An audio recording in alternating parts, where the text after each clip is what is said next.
saudara-saudariku terkasih, keluarga besar LPF yang pada malam hari ini sempat bergabung bersama saya dalam permenungan kita pada malam hari ini dengan tema saya mengambil dari Madah atau Kidung Kasih Santa Teresia Kanak-kanak Yesus. Bertepatan pada tahun ini OCD kami merayakan 150 tahun kelahiran dari Sang Santa ini.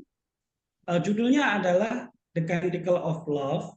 Ini adalah sebenarnya kidung kasih yang ditulis dari puisinya Santa Teresia Kanak-kanak Yesus.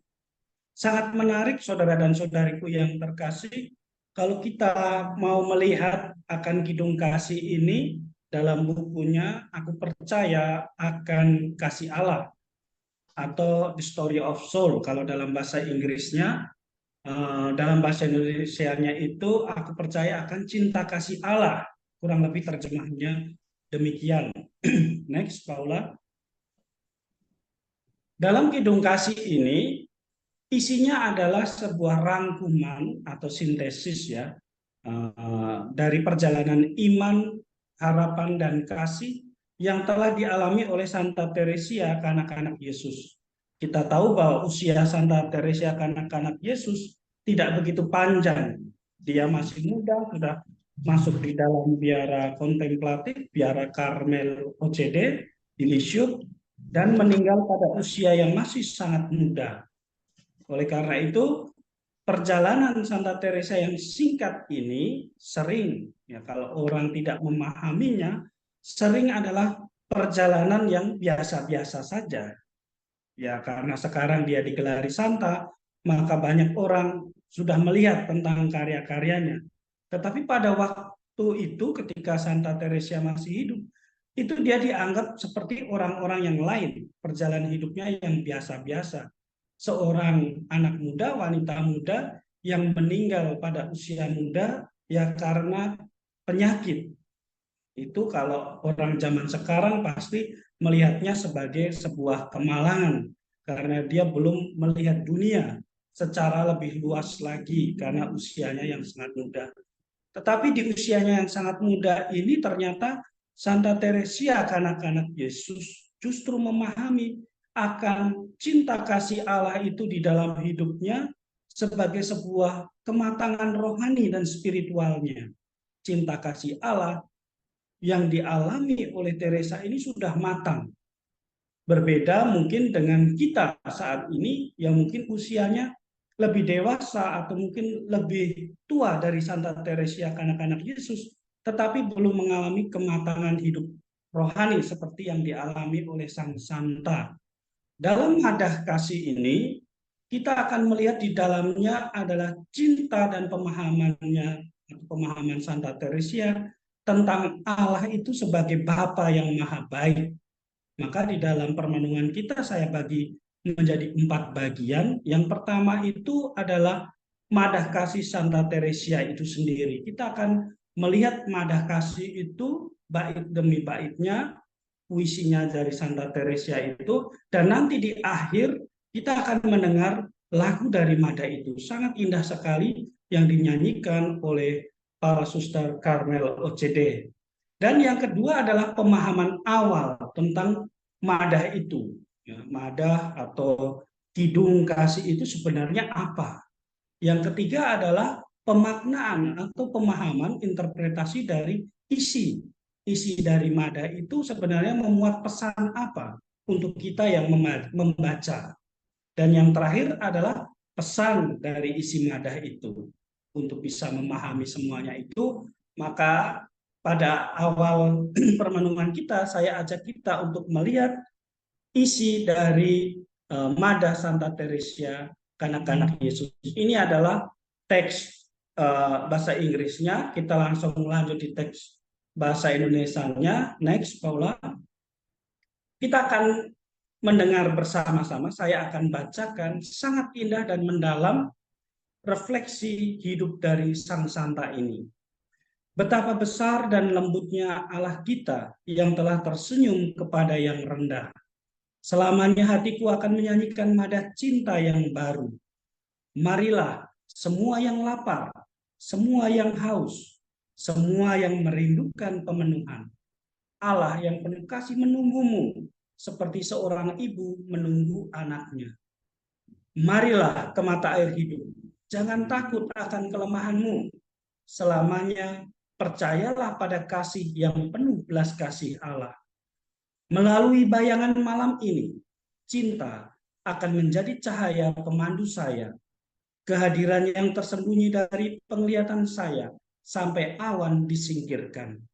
Di bawah pandanganmu, saya akan mekar seperti mawar di bawah sinar matahari. Dengan hati gembira, saya telah memberikan segalanya pada misteri cinta. Next, dalam damai saya akan datang di hadapanmu dengan tangan hampa, mengandalkan sepenuhnya kasih yang penuh belas kasihmu. Melalui tabir wajahmu muncul kecantikan yang diliputi air mata. Roti bagi para pendosa akan saya bagi-bagikan, mawar terlepas di mana-mana. Ah, ya Allah, saya akan menyanyikan kasih-Mu selama satu hari kekal ini. Untuk satu hari kekal ini, hari yang kekal. Barulah dalam api cinta yang membara terangkat dalam kemuliaan. Aromanya memenuhi seluruh bumi, menarik kami mengikutinya. Hingga dalam kekekalan, kita bergabung dalam satu sorak-sorai, selamanya menyanyikan kasih yang penuh belas kasih Allah. Nada cinta, nyanyian cinta. Hari kekal ini saya akan menyanyikan nyanyian kasih-Mu. Next, Paula. Saudara dan saudariku yang terkasih, kita sudah mendengar tentang puisi madah kasih dari Santa Teresia ini. Sebagai pemahaman awal, kita ingin memahami apa itu sebenarnya madah atau puisi dari Santa Teresa ini, Santa Teresa kanak-kanak Yesus ini. Yang pertama, madah atau puisi itu adalah bahasa jiwa dari Sang Santa, yaitu aliran kata-kata yang mengungkapkan perasaan, cerita, dan impian. Kalau kita melihat bait demi bait, sangat indah sekali, dikatakan mulai dari tahap awal Teresa mengenal tentang Allah itu. Betapa besar dan lembutnya Allah kita yang telah tersenyum kepada yang rendah. Pengenalannya akan Allah bukan mengenal Allah sebagai seorang hakim, sebagai seorang yang keras, sebagai seorang yang tegas, disiplin, seperti gambaran-gambaran Allah pada umumnya. Allah seperti seorang yang mengatur, mengawasi manusia. Berbeda dengan pemahaman itu, Teresa memahami yang pertama adalah Allah itu yang maha besar itu, yang mampu menciptakan seluruh dunia dan segala isinya, dia adalah Allah yang lembut.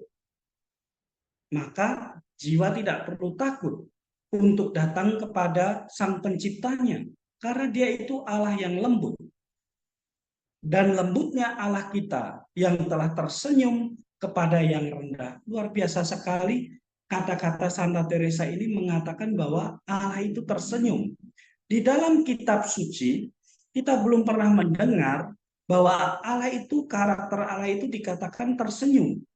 Kalau Allah itu bersuka cita, Allah bergembira, Allah senang seperti seorang mempelai, dan lain sebagainya, itu ada dalam gambaran kitab suci dari perjanjian lama maupun perjanjian baru. Tetapi tentang Allah yang tersenyum ini adalah sesuatu yang baru, merupakan sebuah refleksi dari Santa Teresia kanak-kanak Yesus ini ketika mengkontemplasikan wajah Allah. Kebesaran dan kelembutan hati Allah ini adalah sebuah fenomena yang dialami oleh Santa Teresa sendiri. Pengalaman batinnya. Dikatakan bahwa tadi Allah tersenyum. Ya, artinya Allah itu memiliki pribadi seperti kita, yang senyumannya itu memberikan kekuatan kepada setiap orang. Tentunya kita sangat senang kalau melihat orang tersenyum. Kita bisa membayangkan ketika kita kecil, lalu kita melihat wajah orang tua kita yang tersenyum kepada kita.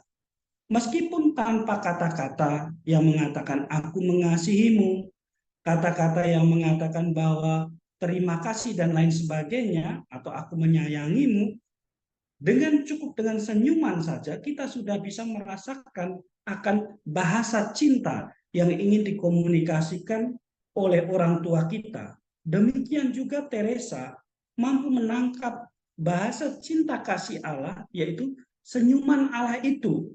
Ya, nanti kan kita menjadi bingung ketika kita mengatakan Allah tidak kelihatan, terus bagaimana bisa melihat Allah yang tersenyum? Ya, ini adalah tadi maka saya katakan dalam pemahaman awal, madah itu adalah sebenarnya tidak lain bahasa jiwa. Jadi jiwa yang menangkap akan Allah yang tersenyum tadi. Allah yang tersenyum artinya Allah yang bersuka cita. Jiwa mampu memahami bahwa Allah itu menyukai kita, atau Allah itu senang tinggal bersama dengan kita. Atau sebaliknya bahkan. Ketika dikatakan dalam kitab suci, Allah yang marah, Allah yang cemburu, itu adalah semua sebuah pengalaman jiwa, bukan pengalaman mata indrawi atau jasmani. Jadi ketika dikatakan Allah yang marah, artinya jiwa mampu menangkap. Seperti kita, ketika kita berada bersama dengan orang, ya, kalau kita sebagai manusia secara fisik berada bersama, meskipun kita tidak melihat wajahnya, tetapi ketika komunikasi itu putus, ya, dengan orang yang kita kasih, kita telepon, kita SMS, kita WA, dengan berbagai cara kita hubungi tidak bisa, pasti jiwa merasakan, oh mungkin dia sedang marah dengan saya ini. Mungkin kata-kata saya atau kelakuan saya, tindakan saya tidak bisa diterima atau mengecewakannya, misalnya begitu ya. Jadi itu demikian juga dengan jiwa kita. Ketika berdialog dengan Allah, berelasi dengan Allah, kita bisa menangkap bahwa Allah itu bisa tersenyum, Allah itu bersuka cita bersama dengan kita, Allah itu senang bersama-sama dengan kita. Lalu yang kedua, madah atau puisi itu adalah jendela ke alam batin. Ya, itu ke alam batin artinya ke alam spiritual, ke alam rohani. Kata-kata itu bisa berbicara tanpa batas. Maka sering kita tidak memahami kata-kata di dalam madah atau di dalam puisi yang ditulis oleh seseorang. Misalnya puisinya tentang malam gelap Santo Yohanes dari Salib. Itu juga kalau tidak diberikan pemahaman atau penjelasan interpretasi oleh sang penulis, kita tidak akan mampu memahami apa yang sedang dialami oleh jiwa sang santo itu ketika menulis tentang puisi malam gelap. Jadi puisi ini atau mada ini bukan sebuah karangan, ya, bukan sebuah hasil produksi dari kemampuan intelektual kita, tetapi sebenarnya puisi ini adalah ungkapan dari jiwa, bahasa dari jiwa untuk mengkomunikasikan pengalaman itu di dalam bahasa manusia. Maka masuklah dalam bentuk puisi itu. Kata-katanya itu berbicara tanpa batas. Artinya satu kata di dalam puisi itu bisa mewakili ekspresi perasaan dari sang penulis itu tentang berbagai macam hal. Misalnya tadi dikatakan Allah tersenyum. Nah, secara apa namanya? Secara indrawi kan kita tidak bisa menangkap tentang senyum Allah itu. Tetapi Allah yang tersenyum itu tadi seperti yang saya jelaskan itu menjadi sebuah simbol yang mengekspresikan relasi pengalaman antara jiwa sang penulis itu dengan Allah. Lalu juga menghadirkan keindahan, kebenaran, dan kebahagiaan. Jadi puisi ini bisa menghadirkan semua realitas yang dialami, keindahan jiwa, keindahan Allah, keindahan yang tidak bisa dikatakan dengan kata-kata biasa, penjelasan secara normal, dengan bahasa tata bahasa, pemahaman bahasa yang normal, dalam bentuk simbol-simbol dan tanda tadi ya. dalam tanda seperti tadi tersenyum, seperti Allah yang maha besar tetapi dia lembut dan lain sebagainya ya. Jadi keindahan ini bisa diungkapkan lebih mendalam melalui bahasa puisi, bahasa puitis dalam bentuk madah. Next. Dikatakan tadi kebesaran dan kelembutan hati Allah. Artinya betapa besar Allah itu, Sang Pencipta itu, yang memiliki hati yang lembut, yang tersenyum kepada yang rendah. Artinya tersenyum kepada mereka yang tidak sombong. Seperti kata-kata sendiri di dalam kata-katanya Bunda Maria di dalam Madah Magnificat ya. Dikatakan bahwa Allah itu memperhatikan orang yang rendah hati. Itu di dalam Magnificat. Dan di dalam Madah Cinta Kasih ini, Madah Kasih ini dikatakan hal yang sama. Tersenyum kepada yang rendah. Artinya Allah menyukai orang yang rendah hati, ya, orang yang tidak meninggikan dirinya. Allah bahagia tinggal bersama yang kecil. Itu saya sengaja memasang gambar anak kecil yang sederhana, dan itu sebenarnya keindahan sebuah jiwa yang kecil, sederhana di hadapan Allah. Dalam sabda bahagia dikatakan jiwa-jiwa yang demikian ini adalah mereka yang miskin di hadapan Allah. Mereka yang tidak diperhitungkan. Anak kecil, yang sederhana, yang polos, itu sering tidak diperhitungkan di dalam tatanan masyarakat karena dia masih kecil. Bahkan kepolosannya itu tidak diperhitungkan karena dianggap tidak ada gunanya. Justru orang-orang yang demikianlah yang diperhatikan oleh Allah. Next. Di dalam madah tadi dikatakan dengan jelas bahwa yang kecil itu, yang sederhana itu, ya, itu diundang oleh Allah untuk memiliki Allah sendiri sebagai kepenuhan dari kekurangannya. Jadi yang miskin, yang rendah tadi, yang kecil, ekspresi-ekspresi gambaran orang yang sepenuhnya bergantung pada Allah. Inilah yang terjadi di dalam kehidupan Santa Teresia kanak-kanak Yesus. Dia ini seperti anak kecil yang sungguh-sungguh bergantung kepada Bapaknya. Dia sungguh-sungguh percaya akan cinta kasih dari Bapaknya sendiri. Tadi dikatakan, marilah semua yang lapar, semua yang haus, semua yang merindukan pemenuhan. Itu bisa berarti bahwa kita semua yang saat ini adalah menyandang ya nama sebagai putra dan putri Allah, martabat sebagai putra dan putri Allah melalui pembaptisan itu, kita diundang untuk tidak takut. Kita diundang untuk mencari pemenuhan di dalam hidup kita, kebutuhan kita kepada Bapa kita, kepada Allah kita. Seperti yang diajarkan oleh Tuhan Yesus sendiri di dalam doa Bapa kami. Dalam kata-kata pertama, Yesus sudah mengajarkan kita untuk menyapa Allah itu sebagai Bapa. Bapa kami, artinya Bapa kita semua. Maka jangan takut, mari semua yang lapar, ya, lapar akan kebenaran, ya, lapar akan keadilan, mari datang kepada Tuhan. Lapar akan kesembuhan misalnya karena sakit penyakit atau beban hidup, lapar. Jadi lapar itu bukan karena hanya lapar secara fisik, karena kita lapar karena membutuhkan makanan, tapi juga termasuk hal-hal rohani. Misalnya lapar akan hidup rohani. Mari datang kepada Tuhan. Banyak orang mencari pemenuhan kebutuhan hidup rohaninya itu melalui jalan-jalan lain. Misalnya mengikuti kelompok, misalnya ada latihan atau retret meditasi-meditasi tertentu, ya dari agama-agama lain, dari cara-cara meditasi yang lain. Dan Teresa mengajak kita untuk tidak usah bersusah payah pergi ke tempat-tempat yang jauh. Datanglah kepada Allah. Mari kamu yang lapar, datang. Semua yang haus, datang.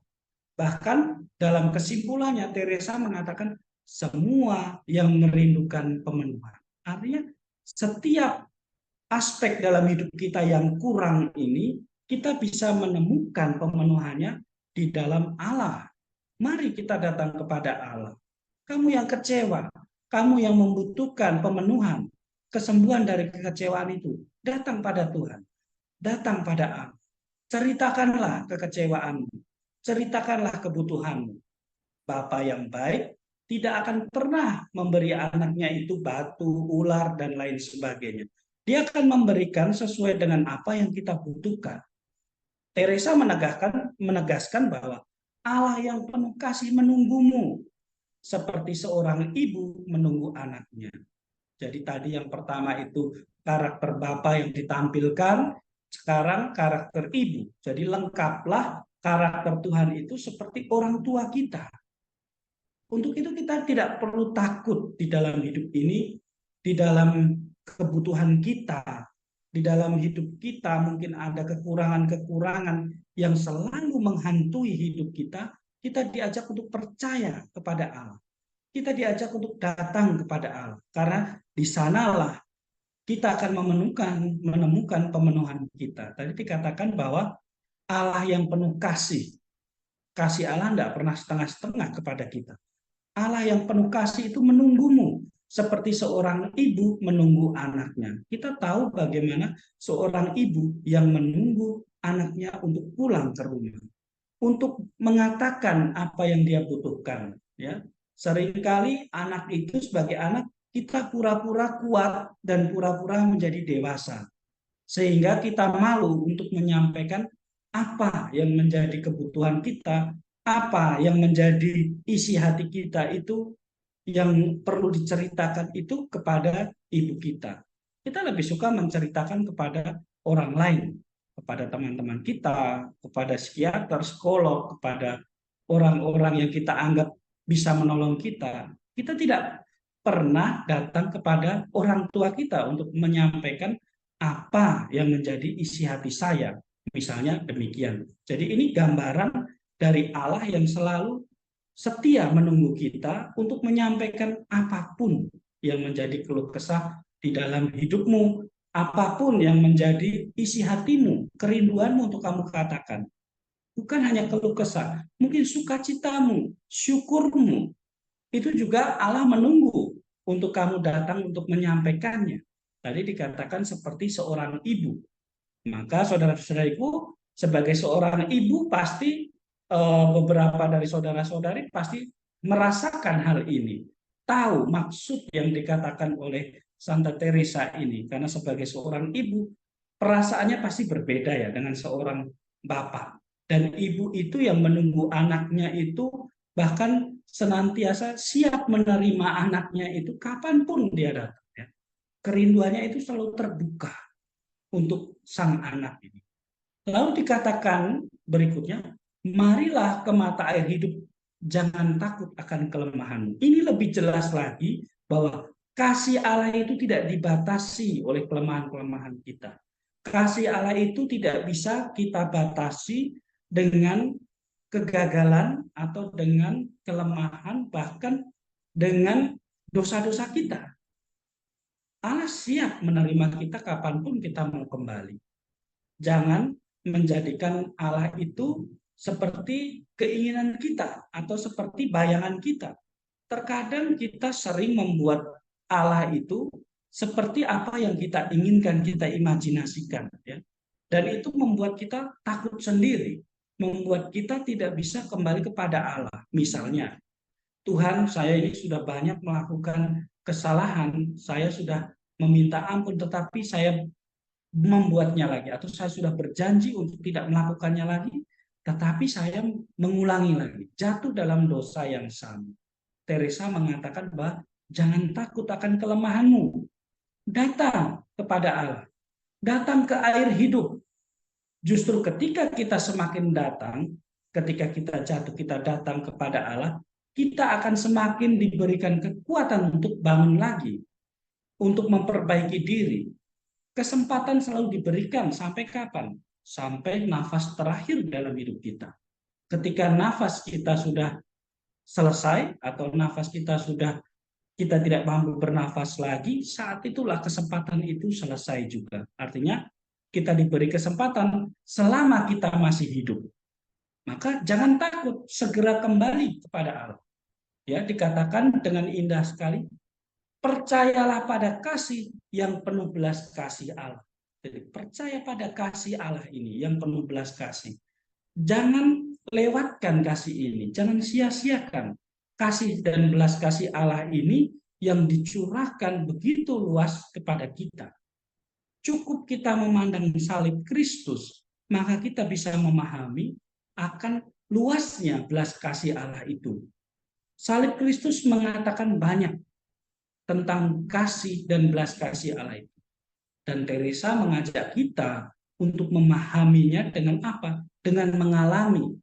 Artinya kita mau kembali, kita mau datang, mengakui kesalahan saya. Tuhan, saya sudah salah. Tuhan, saya sudah berdosa. Tuhan, saya tidak mampu mengendalikan diri saya.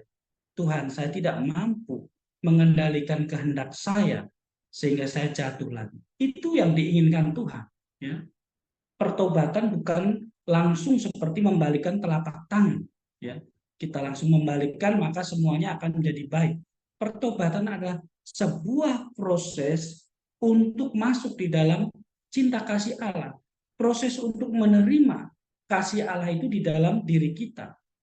Karena pertobatan itu adalah rahmat.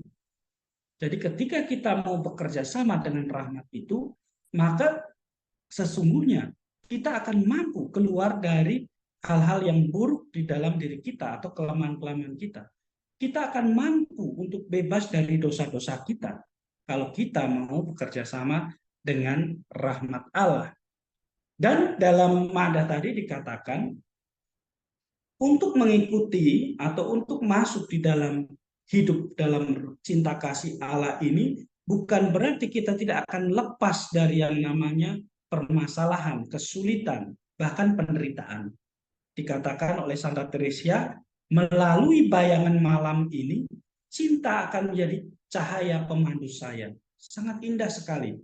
Melalui bayangan malam, melalui peristiwa buruk yang mungkin saya alami saat ini, ketika semuanya menjadi gelap, iman saya tidak mampu meraba-raba kira-kira jalannya kemana, kira-kira nanti akan berakhir kapan penderitaan saya ini, kira-kira saya akan keluar dari masalah ini kapan. Cintalah yang akan menjadi pemandu, cinta yang menjadi kompas di dalam hidup kita. Dikatakan tadi, cinta akan menjadi cahaya pemandu saya. Selama saya mengikuti dorongan cinta kasih Allah, saya pasti bisa keluar dari malam gelap ini. Dari bayang-bayang yang menutupi pandangan saya. Dari keterpurukan yang mungkin saat ini saya alami.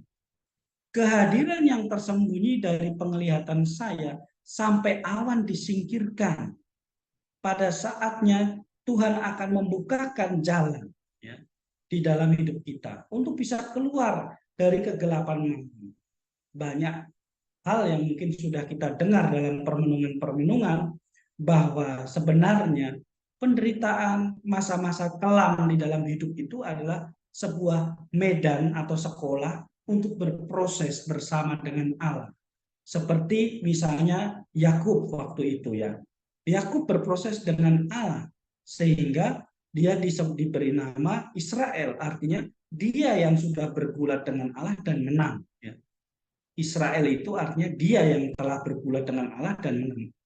Bukan berarti dia melawan Allah, tidak, tetapi dia bergulat melawan kehendaknya dan dia bisa menang karena apa? Bisa menyelaraskan kehendaknya dengan kehendak Allah. Jadi ketika kita masuk di dalam kegelapan hidup itu, di dalam peristiwa sulit dalam hidup kita, sebenarnya kita sedang berproses bersama dengan Allah. Supaya kita menjadi dewasa di dalam iman. Teresa mengalami ini, Santa Teresa kanak-kanak Yesus. Mengalami masa-masa gelap. Sulitnya tinggal di dalam biara kontemplatif ketika dia menyesuaikan diri di awal hidupnya di biara. Ditambah lagi kemudian sakit yang berkepanjangan, yaitu waktu itu sakit TBC. Sampai dia merasakan sakit yang luar biasa, muntah darah dan lain sebagainya. Itu adalah proses sebenarnya yang dialami oleh Teresa. Tetapi Teresa, anak-anak Yesus, tidak putus asa dan menyerah di dalam kekelaman hidupnya. Justru dia mengatakan, cinta menjadi cahaya pemandu saya, bahwa di dalam sakit saya, di dalam penderitaan yang saya alami, saya percaya akan cinta kasih Allah yang akan membantu saya untuk bisa keluar dari penderitaan ini. Dan penderitaan itu dia anggap sebagai bagian dari untuk memikul salib Kristus menjadi kurban yang berharga yang ia persembahkan bagi para misionaris dan bagi keselamatan jiwa-jiwa. Next. Lalu dikatakan di dalam teks tadi ya, di bawah pandanganmu saya mekar seperti mawar di bawah sinar matahari. Artinya di dalam Allah kita itu berkembang. Ya.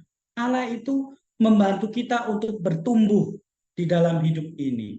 Di dalam seluruh perjalanan proses pendewasaan hidup rohani kita, Allah lah yang menjadi aktor utama yang membantu kita untuk bisa mengalahkan ya, kelemahan tadi, hal-hal yang membuat kita tidak dewasa di dalam iman, sehingga kalau kita sungguh-sungguh mengikuti cinta kasih Allah itu, menerima Allah, percaya pada Allah sebagai Bapa kita, dan tidak takut untuk selalu kembali kepadanya, maka kita akan bertumbuh. Dikatakan tadi, di dalam Allah ya hingga dalam kekekalan. Oh tidak, tadi dikatakan bahwa di bawah pandanganmu saya akan mekar, artinya di bawah pengawasan Tuhan, di dalam penyelenggaraan Tuhan, saya akan bertumbuh menjadi baik, saya akan mekar seperti bunga itu menampakkan keindahannya. Saya akan sampai pada hidup yang baik, bukan karena kekuatan saya Tuhan, tetapi karena Tuhan yang membantu saya. Seperti mawar di bawah sinar matahari. Matahari itu memberi cahayanya supaya tanaman bisa tumbuh. Tanpa matahari, tanaman dan tumbuhan-tumbuhan yang lain akan mati. Ya, karena tidak ada fotosintesis. Dan juga seperti kita, tanpa Allah, kita akan mati. Santa Teresa, anak-anak Yesus, mengajar kita melalui puisinya ini bahwa hidup kita ini akan menjadi baik. Kita akan mencapai pemenuhan hidup kita akan sampai pada kesempurnaan hidup kita jika kita sungguh-sungguh mau berada di bawah pandangan Allah. Jangan menyembunyikan diri di bawah pandangan Allah seperti Adam dan Hawa. Ketika mereka jatuh ke dalam dosa, mereka sembunyi dari Allah. Justru ketika kita di bawah pandangan Allah, kita bisa melihat mana yang benar, mana yang salah hidup kita. Sehingga kita mampu dengan bijaksana memperbaiki kesalahan dalam diri kita masing-masing, sehingga kita boleh hidup dengan benar dan hidup kita menjadi lebih baik dari hari ke hari. Sederhana sekali saudara dan saudariku, apa yang dikatakan oleh Santa Teresa anak-anak Yesus ini, bahwa tadi saya katakan pertobatan itu bukan seperti membalikan telapak tangan, tapi proses perlahan-lahan hari demi hari untuk bisa mengalahkan satu kelemahan dalam hidupmu. Kita tidak bisa memaksa atau memasang target bahwa dalam 10 hari, dalam 2 hari, dalam 1 tahun, saya bisa menghilangkan satu kelemahan dalam diri saya. Kita tidak akan pernah mampu membuat target itu untuk mewujudkannya. Tetapi dengan berproses setiap hari, melalui hal-hal yang kecil, kita bisa lepas dari kelemahan dan ketergantungan yang mungkin membuat kita semakin jauh dari Tuhan. Syaratnya adalah mau selalu berada di bawah pandangan Tuhan, mau selalu dipimpin oleh Tuhan. Dan yang terakhir, Santa Teresa mengatakan di dalam puisinya tadi, ya, dalam damai saya akan datang di hadapanmu dengan tangan hampa. Ketika kita memahami bahwa kepenuhan kita, hidup kita itu semuanya kita dapat di dalam Allah, dan apa yang baik itu hanya berasal dari Allah dan adalah pemberian Allah, maka saya berani datang kepada Allah dengan tangan hampa. Untuk apa? Untuk diisi oleh Allah. Kalau tangan kita penuh, kita merasa lebih pintar dari Allah, kita merasa bahwa diri kita lebih hebat, mampu menentukan hidup kita sendiri tanpa melibatkan Allah di dalam perjalanan hidup kita, maka Allah tidak akan pernah mengisi tangan kita ini dengan rahmat-Nya. Teresa mengajak kita untuk mengosongkan tangan kita. Maka tadi di awal dikatakan Allah tersenyum kepada mereka yang rendah tadi ya. Allah tersenyum. Supaya apa? Supaya Allah mampu mengisi kita dengan cintanya. Allah rindu untuk memberikan rahmatnya kepada kita. Namun seringkali kita menutup tangan kita untuk menerima rahmat Allah sambil berseru-seru memohon kepada Allah. Tuhan tolong saya, Tuhan. Tapi kita tidak mau buka tangan. Tuhan mau memberikan rahmatnya. Tetapi justru kita kadang menggenggam. Ya. Tuhan mengajak kita untuk melepaskan.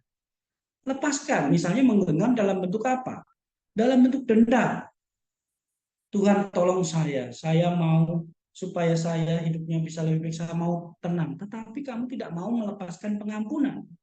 Sehingga rahmat penyembuhan itu Tuhan tidak beri, tidak bisa kamu terima. Tuhan mau beri rahmat penyembuhan, tetapi kamu tidak mau menerima karena kamu masih menggenggam ya dendammu, hartamu, kamu mengikatkan dirimu dengan banyak hal sehingga rahmat yang mau Tuhan berikan itu tidak bisa kamu terima. Teresa mengajak kita untuk mengosongkan tangan kita dan datang di hadapan Allah dengan tangan hampa, mengandalkan sepenuhnya kasih yang penuh belas kasih. Kembali diulang lagi bahwa kita mengandalkan kasih yang penuh belas kasih. Bukan kasih yang biasa, tapi kasih dari seseorang yang penuh dengan belas kasih. Ya, ini memang agak sulit untuk diekspresikan di dalam terjemahan bahasa Indonesia, tetapi maksudnya bahwa Allah sumber kasih itu akan memberikan segalanya kalau kita sungguh-sungguh mengandalkan Dia di dalam hidup kita. Melalui tabir wajahmu muncul kecantikan yang diliputi mata air. Roti bagi para pendosa akan saya bagi-bagikan, mawar terlepas di mana-mana. Artinya bahwa ketika Teresa sudah melewati masa-masa sulitnya dia berjanji untuk menolong orang-orang yang membutuhkan pertolongan atau doa-doanya. Ya, dia mengatakan bahwa aku akan menghabiskan surgaku untuk melakukan perbuatan-perbuatan baik di dunia. Jadi itu janji dari Santa Teresa ke anak-anak Yesus. Aku akan menghabiskan surgaku dengan melakukan perbuatan-perbuatan baik di dunia. Dan seperti Teresa, ketika kita pun ya hidup kita ketika kita sudah sungguh-sungguh bersatu dengan Allah, kita hidup mempercayakan diri sepenuhnya di dalam penyelenggaraan kasih Allah, kita pun bisa menjadi tangan-tangan kasih Allah bagi orang lain. Kita bisa membawa, merangkul orang yang jauh dari Allah untuk bisa menerima Allah dan menerima cinta kasih-Nya. Tapi kalau kita belum menerima cinta kasih itu, kita tidak akan mampu membawa orang lain untuk menerima cinta kasih itu. Karena kita pun belum menerima. Dan Teresa mengatakan tadi, roti bagi para pendosa akan saya bagi-bagikan. Hidup kita akan menjadi sebuah kerikma, ya, kerikma yang sungguh-sungguh, kesaksian yang sungguh-sungguh nyata akan cinta kasih Allah kalau kita terlibat di dalam kasih itu sendiri. Lalu dikatakan bahwa hingga dalam kekekalan kita bergabung dalam satu sorak-sorai. Artinya ketika perjuangan kita tadi, kita dengan setia hidup di dalam iman, harapan, dan kasih, kita setia hidup di dalam tuntunan cinta kasih Allah, di dalam penderitaan dan seluruh pengalaman baik maupun buruk tadi, maka pada akhirnya kita akan mencapai kemenangan, yaitu dalam kekekalan kita akan bergabung, kita semua akan dipersatukan dengan para kudus di dalam sorak-sorai kemenangan, di dalam sukacita kekal, selamanya menyanyikan kasih yang penuh belas kasih Allah. Seperti yang dikatakan oleh Rasul Paulus sendiri, bahwa cinta Kristus itu mengikat kita untuk selama-lamanya. Tidak ada yang bisa memisahkan kita dari cinta Kristus. Apapun itu. baik kelemahan kita, penganiayaan, kesulitan. Kalau kita sungguh-sungguh menerima Kristus dan menerima Bapaknya sebagai Bapa kita dan hidup di dalam cinta kasih persekutuan Tritunggal Maha Kudus, maka kita akan mampu untuk melewati tahap demi tahap proses hidup kita, sehingga kita pun pada akhirnya boleh menjadi sempurna seperti yang dialami oleh Santa Teresia kanak-kanak Yesus. Dan kita juga akan mencapai kebahagiaan yang sejati. Next. Mada cinta ini menggambarkan tiga hal sebenarnya, pesan yang ingin disampaikan di dalam mada cinta kasih ini, cinta kasih Allah. Yang pertama adalah Teresa ya mengajarkan kepada kita bahwa Allah itu yang menyelenggarakan hidup kita, maka tidak perlu cemas dan tidak perlu kita takut di dalam menjalani masa depan hidup kita. Kita tidak perlu memperumit situasi hidup kita dengan menjadi takut akan masa depan. Masalah selalu ada, solusinya juga selalu ada. Kalau kita sungguh mempercayakan hidup kita di dalam penyelenggaraan Allah. Lalu yang kedua, Teresa mengajarkan kita untuk menyerahkan diri kita sepenuhnya pada penyelenggaraan Allah. Bapa adalah penolong kita. Tuhan tidak pernah meninggalkan kita. Maka tadi dikatakan, selalu berada di bawah pandangan Allah supaya kita akan mampu menerima pertolongan pada waktunya. Ya, jangan kita menjadi sombong dengan mengatasi segala-galanya, hal kesulitan dan lain sebagainya di dalam hidup kita. Kita mengatasinya dengan pikiran sendiri. Otak kita hanya mungkin lebarnya mungkin hanya 5 cm, sehingga tidak mampu menampung seluruh realitas kehidupan, tidak mampu menjadi solusi bagi seluruh persoalan hidup kita, tidak mampu menentukan arah hidup kita yang luas seluas cakrawala. Maka Bapa adalah penolong kita. Dia tahu kapan dia akan bekerja untuk mendatangkan kebaikan, mengangkat kita dari keterpurukan. Dan yang ketiga, mada cinta dari Santa Teresa ini mengajar kita untuk memahami bahwa Allah itu, Bapa kita itu adalah sumber hidup dan sukacita kita. Kehidupan kita yang sejati, hidup kita yang sesungguhnya, yaitu panggilan kita masing-masing dalam profesi, dalam keadaan kita saat ini, pekerjaan dan lain sebagainya, itu bisa kita peroleh atau bisa kita temukan kepenuhannya, sumber kekuatannya di dalam Allah. Sehingga apapun kondisi kita saat ini, kita akan menerima sukacita. Seperti Yesus yang dikatakan, tinggallah di dalam aku agar sukacitamu penuh. Dan itulah yang ingin disampaikan oleh Santa Teresa kanak-kanak Yesus di dalam madah cinta kasihnya. Saudara dan saudariku yang terkasih, saya mengajak kita semua untuk melengkapi permenungan pada malam hari ini dengan mendengarkan ya lagu nyanyian dari madah cinta kasih ini. Mari kita bersama-sama mendengarkan lagu dari madah cinta kasih Santa Teresa kanak-kanak Yesus.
Kemuliaan bala Bapa dan Putra dan Roh Kudus, seperti pada permulaan, sekarang, selalu, dan sepanjang segala abad. Amin. Dalam nama Bapa dan Putra dan Roh Kudus. Amin.